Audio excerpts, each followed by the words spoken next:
आम का बुर्दा यानी कि आम को बिल्कुल ही मेल्ट करके उसका कोई लिक्विड बना के उसे खाया जाता है। हमारे यहाँ पे मतलब ज़्यादातर इस तरह से जूस होते हैं या आम की आइसक्रीम हो गई, कुछ हो गया। अस्सलाम वालेकुम, नमस्ते, सत श्री अकाल। उम्मीद करता हूँ ठीक होंगे, खुश होंगे दोस्तों। जहाँ रहें खुश रहें, माँ बाप का ख्याल करें क्योंकि माँ बाप हैं तो सभी कुछ है। दोस्तों आज की हमारी वीडियो है कालाब्रुगी सिटी, कालाब्रुगी सिटी। प्रोनाउंसिएशन में कोई गलती हो रही है तो आप लाजमी कमेंट के ज़रिए बताएगा। Kalaburagi city stony land in Karnataka. तो देखते हैं इस वीडियो में क्या है। वायरस गुलबर्गा स्टोनी।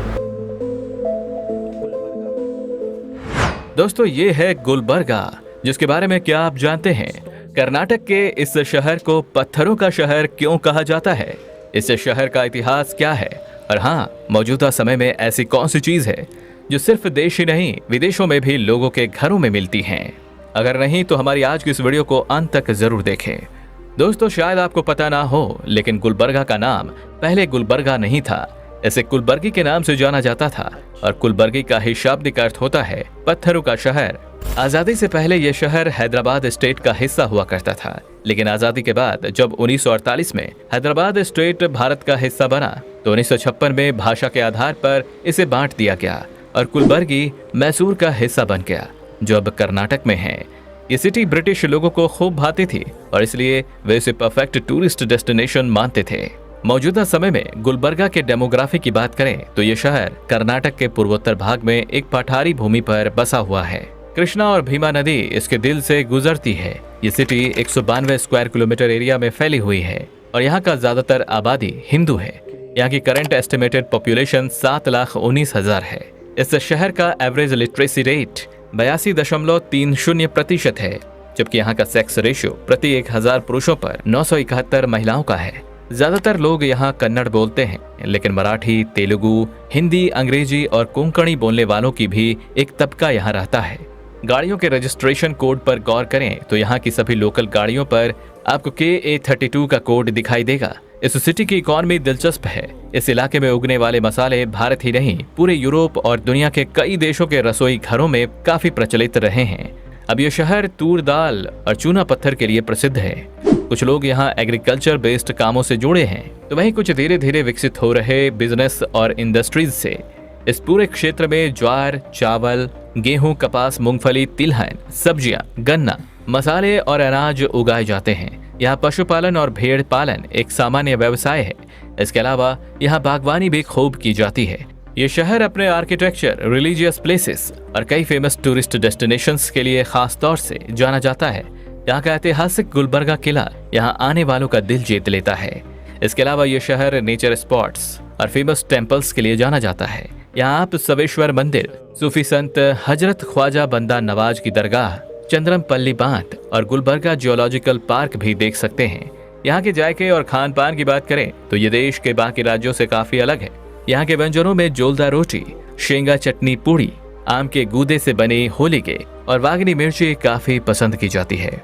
नॉनवेज लवर्स के लिए यहाँ की तहरी मशहूर है। यहाँ का खाना काफी स्पाइसी होता है, जिसका स्वाद आप जल्दी भूल नहीं सकते। जायके के साथ ही यहाँ की वास्तुशैली और कला संस्कृति भी आपको ये शहर भूलने नहीं देगी। ये शहर वाकई कई नायाब खजानों को अपने अंदर समेटे हुए है। अब अगर आप भी इस शहर को एक्सप्लोर करना चाहते हैं तो आप यहाँ हवाई, रेल या सड़क किसी भी माध्यम से साल के किसी भी महीने में घूमने के लिए आ सकते हैं। यहाँ का मौसम साल भर खुश मिजाज रहता है, जो पर्यटकों को खासा लुभाता है। जी जनाब, 2 नाम लिखे हुए हैं, Kalaburagi city, stony land in Karnataka, Gulbarga. 2 नाम लिखे हुए हैं, गुलबर्गा। वीडियो में गुलबर्गा का नाम लिया गया। खैर बहरहाल मुझे ये सिटी थोड़ा सा ना मिक्स लगा, यानी कि एग्रीकल्चर भी है तो डेवलपमेंट भी है तो इंडस्ट्री भी है। तो अक्सर इस तरह की चीज़ें कम होती हैं किसी भी सिटीज़ में। हिस्टोरिकल भी है और मतलब एक ऐसा सिटी, आबादी बहुत ज़्यादा भी नहीं तो बहुत कम भी नहीं, 7 लाख तक की आबादी है और ना ज़्यादातर हिंदू कम्युनिटी के लोग हिंदू ज़्यादा हैं। और किसी ज़माने में यह हैदराबाद का हिस्सा था।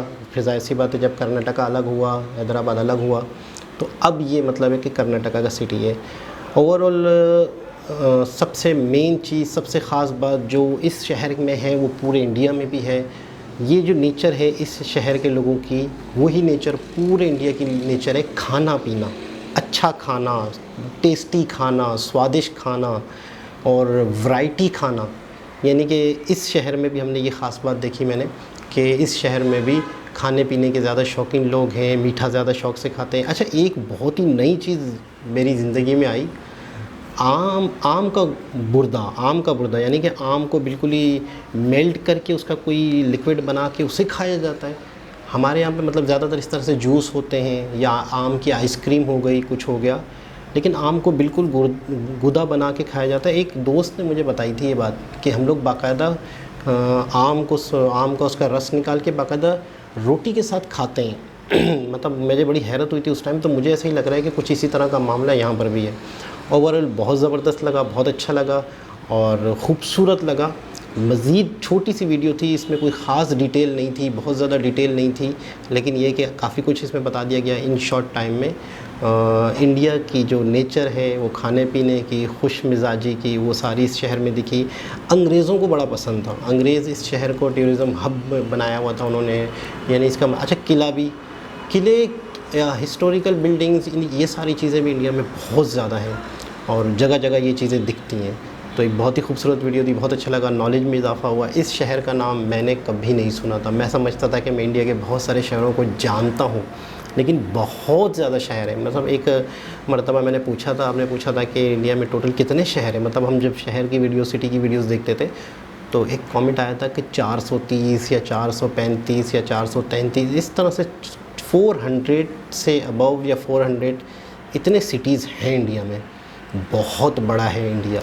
तो बहुत ही खूबसूरत लगा। दोबारा किसी और वीडियो के साथ आपसे मुलाकात होगी। जब तक के लिए अल्लाह हाफ़िज़।